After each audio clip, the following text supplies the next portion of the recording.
On July 26, 1956, President Nasser of Egypt seized control of the Suez Canal. The attack followed the withdrawal of an offer by Britain and USA to fund the building of the Aswan Dam in Egypt. The canal, constructed in 1869, was a predominantly British and French-controlled area, and for 100 years the only connection from the Indian Ocean to the Mediterranean Sea, making it an extremely valuable trading asset. As Egypt was busily nationalizing the canal, the newly formed nation and ally, Israel, was making plans to attack along with the Anglo and French forces. They were to regain Western control of the canal and remove President Nasser from power. October 26, the Israelis, led by General Moshe Dayan, invaded Egypt, followed a day later by the Anglo-French invasion by sea and air, and on that same day, the bombing of Cairo took place. Back at the UN, American President Eisenhower was ironically upset.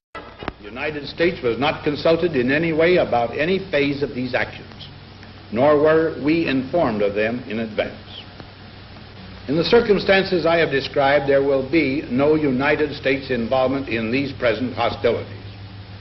I therefore have no plan to call the Congress in special session. Of course, we shall continue to keep in contact with congressional leaders of both parties. It is our hope and intent that this matter will be brought before the United Nations General Assembly. There, with no veto operating, the opinion of the world can be brought to bear in our quest for a just end to this tormenting problem. In the past, the United Nations has proved able to find a way to end bloodshed. We believe it can and that it will do. Regardless of how America felt about the situation, anything trying to stop the British and French from the UN was simply vetoed, until November 2nd, when the General Assembly finally called a halt to all hostilities.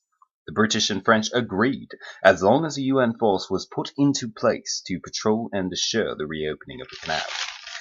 On November 4th, Canadian Prime Minister Lester B. Pearson offered a resolution to the UN, calling for the use of an emergency UN peacekeeping force in the area. A peacekeeping force of 6,000 soldiers would patrol the borders of Israel and Egypt for the next 10 years, allowing no armed conflict.